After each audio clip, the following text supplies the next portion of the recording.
Ever get that feeling, like Yeah. you're so sure about something, then bam, turns out you were totally wrong. Like maybe even a little embarrassing. Yeah, that's the worst. It happens to the best of us, right? Yeah. But you know what? Today we're diving into that whole idea of rethinking, why we do it, why it's important, and how to get better at it. And it's not just about saving face at trivia night, right? I mean, this is some serious stuff. We're talking real world consequences. Big time. It's wild, though, how often even the smartest people get stuck in their ways. Yeah, no kidding.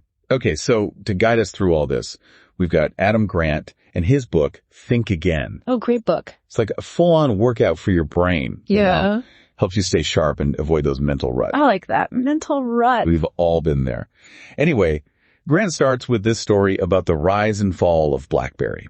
Oh, man. BlackBerry. Right. What a blast from the past. Remember when everybody and their mom had one of those? It was everything. And the guy who created it, Mike Lazardis, total innovator. I mean, we're talking about a guy who built a working computer with spare parts when he was just a kid.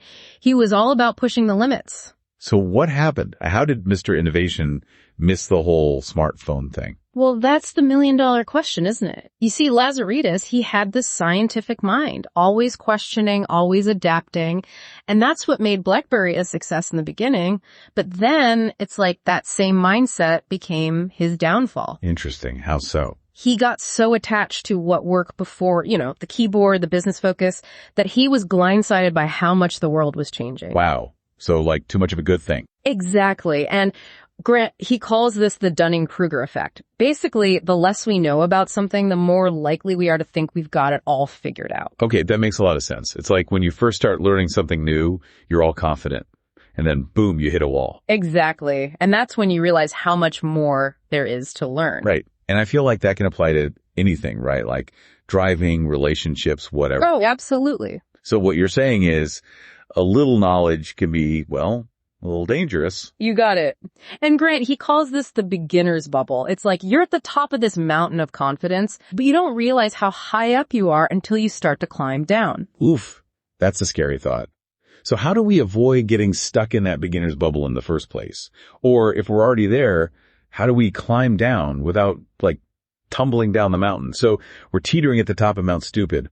How do we get down from there? Well, according to Grant, it's all about shifting our mindset. Okay, so like a mental reset. Yeah, exactly. Instead of trying to be right all the time, we need to get excited about learning, even if it means admitting we were wrong about something. That's easier said than done, though, right? Oh. I mean, nobody actually likes to be wrong. Well, Grant tells the story about this guy, Daniel Kahneman. He's a Nobel Prize winner, by the way. Okay, so like a pretty smart guy. Yeah, brilliant. And he actually gets excited when he's proven wrong. He sees it as a learning opportunity. I guess when you're that smart, every mistake is a chance to get even smarter. Exactly. He even said, being wrong is the only way I feel sure I've learned anything. I like that. But for those of us who aren't, Nobel Prize winners, how do we get comfortable with being wrong? Any tips?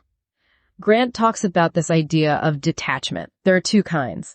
Detaching from our past selves and then detaching our opinions from, like, who we are. Okay, so first one, detaching from our past selves. Explain that one.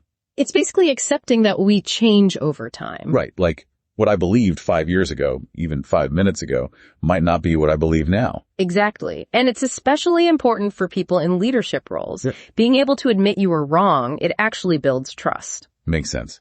Now, the second type of detachment, detaching our opinions from our identities. That one sounds a little trickier. Yeah, it's subtle.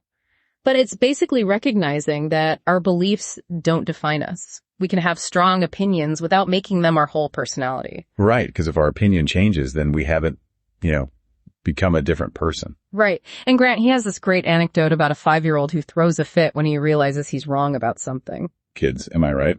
But the point is, as adults, we need to realize it's okay to change our minds. It doesn't make us any less intelligent. Actually, it shows we're capable of growth. Right, it's called learning. Okay, so say I'm really attached to a certain belief. How do I even begin to detach from it? Grant suggests asking yourself this question. If this belief turned out to be wrong, how would I feel? Interesting. Just sit with that question, really think about it. It can help you create some space between your ego and what you believe. So you're kind of hitting the pause button on your reaction. Yeah, exactly. It allows you to be more objective. Okay, so we've talked about being okay with being wrong and detaching from our beliefs. But how does this all work when we're, surrounded by other people with their own opinions? That's where constructive conflict comes in. Okay, I've heard that term before, but remind me what it means. It's basically disagreeing with someone in a way that's actually productive, challenging each other's thinking respectfully, to help each other grow. Like the Wright brothers. Exactly. Their family was known for their, shall we say, lively debates. Even their dad was all about it. And look what they accomplished. Right. They invented the airplane. So arguing can be a good thing. It can be, as long as it's the right kind of arguing. It's called task conflict. It's about disagreeing about ideas or strategies in a way that leads to better solutions. Okay, so how do we make sure those disagreements actually stay constructive? Because we've all seen those arguments that just spiral out of control. Oh, for sure. And nobody wants that. It's about finding that sweet spot between productive debate and like a full-blown shouting match. So disagreements, how do we keep them from turning into, disasters? Right. Well, Grant, he's got this idea of a challenge network. Basically, it's the people you surround yourself with who'll give you honest feedback, even if it's tough to hear. So like finding those friends who'll tell you when you're wrong. Easier said than done, maybe. It's not always easy, but it's about creating a culture of honesty and respect, right? Yeah. Grant, he talks about these disagreeable people, but he means that in a good way. Okay, I'm listening. They're not afraid to speak their mind. They challenge you, but it's always coming from a good place, So how do I find these magical people? And then how do I have those tough conversations without, things blowing up? Good question. One tip Grant gives is to lay down the ground rules right from the start. Make it clear that the goal is to learn and grow, not to win the argument. Right. Check your ego at the door. Exactly. And remember to listen. When someone challenges you, try to really understand where they're coming from. Even if you don't agree with them. Exactly. Yeah. It's about curiosity, not defensiveness. And Grant, he gives this great example about Brad Bird, the director of The Incredibles. Oh, I love that movie. Right. So Bird, he purposely put together a team of these pirates. That's what he called them. Pirates. Okay, now I'm really intrigued. These were all super talented people, but they weren't afraid to rock the boat a little, challenge the way things were done at Pixar. How'd that go over? Well, it led to some of Pixar's most creative and successful work.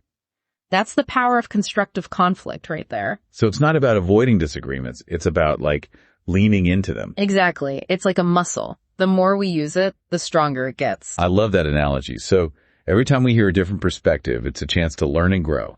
You got it. It's a chance to see the world in a new way. This has been amazing. So much to think about.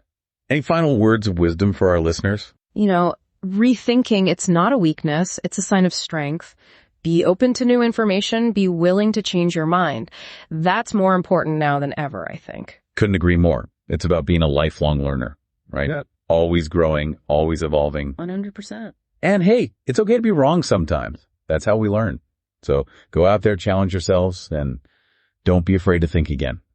We'll see you next time for another deep dive.